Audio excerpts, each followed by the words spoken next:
जय श्री महाकाल।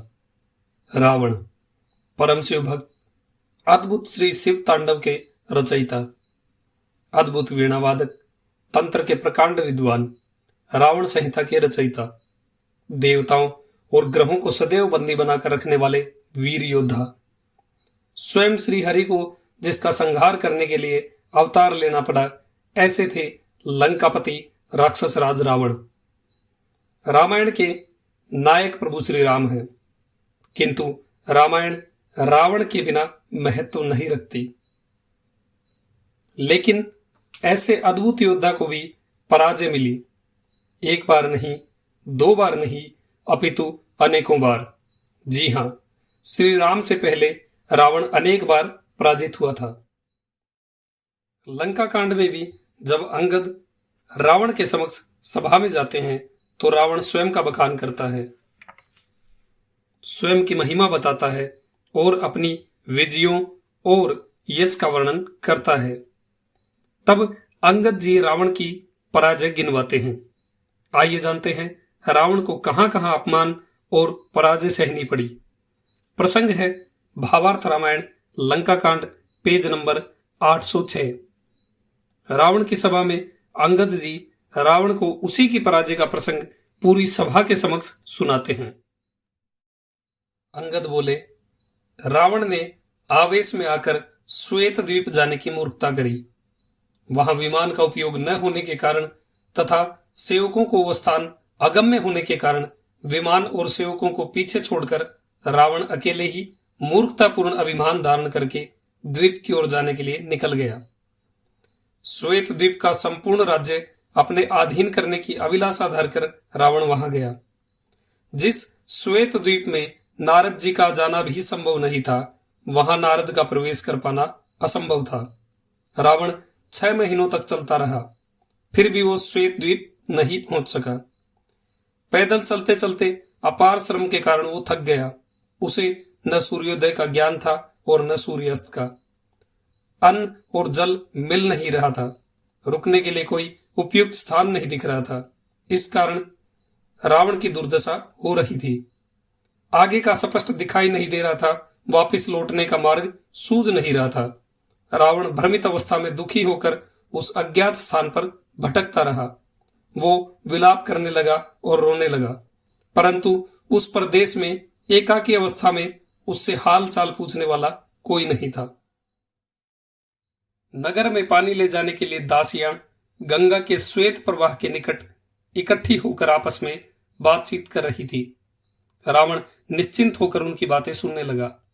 दासियों को पानी ले जाते हुए देखकर रावण खुश हो उठा। वो श्वेत द्वीप पहुंचने के कारण बहुत प्रसन्न हुआ। उन दासियों को पूछने के लिए आगे बढ़ा। दासियों ने रावण को देखकर एक छोटा खिलौना समझते हुए उसे हाथों में उठा लिया। उसे वे कौतुकपूर्ण दृष्टि से देखने लगी।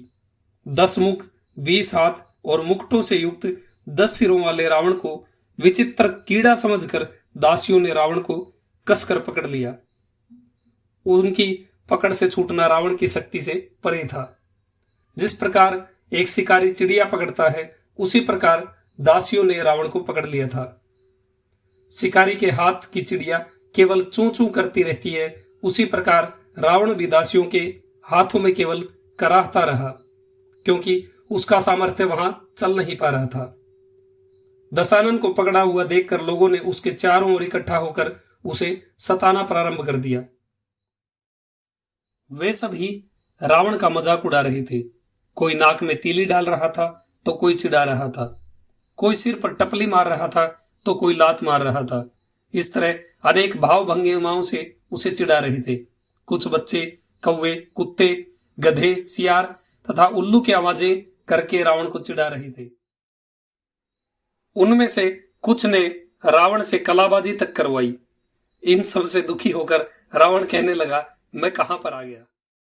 सभी दासियां एक एक आकर रावण के साथ गेंद की तरह खेलने लगी। वे उसे एक से दूसरी ओर उछालने लगी। कोई तो बीच में ही उसे पकड़कर उछाल देती थी। उनके इस खेल से रावण दुखी हो उठा। वो स्वयं को कोसते हुए बोला, मेरा शौर्य, प्रताप, यश, कीर्ति सब व्यर्थ है। ये दासियां मुझे तिनके के समान समझकर उछाल रही हैं। इन्होंने तो मेरी बुद्धि मेरी चेतना सब नष्ट कर दी है। मुझे यहां आने की दुर्बुद्धि क्यों हुई?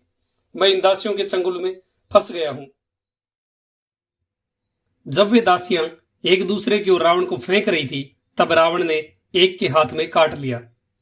उसके काटते ही ये तो कटखन्ना है कहते हुए उन्होंने रावण को फेंक दिया। रावण सीधे लंकापुरी में जा गिरा।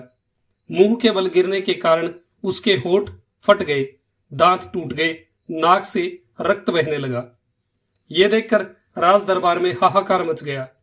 लोग कहने लगे, ऐसा कौन साहसी वीर है जिसने आकाश में संग्राम करके रावण को लंका में लाकर पटक दिया है। इंद्रजीत सहित सभी रावण पुत्र प्रधान रावण से वृतांत पूछने लगे। रावण लज्जित हो गया, उसने कोई उत्तर नहीं दिया। यह वृतांत अंगद जी ने रावण की सभा में रावण के सभी सभा सदस्यों के समक्ष सुनाया, जिसे सुनकर रावण लज्जित हो गया। रावण की दूसरी अनेकों जो पराजय हैं उनके वीडियो आगे के भागों में आएंगे। यदि रावण की दुर्गति सुनकर आपको थोड़ी सी भी हंसी आई है तो वीडियो को लाइक करें, शेयर करें। आपका दिन शुभ हो। जय श्री महाकाल।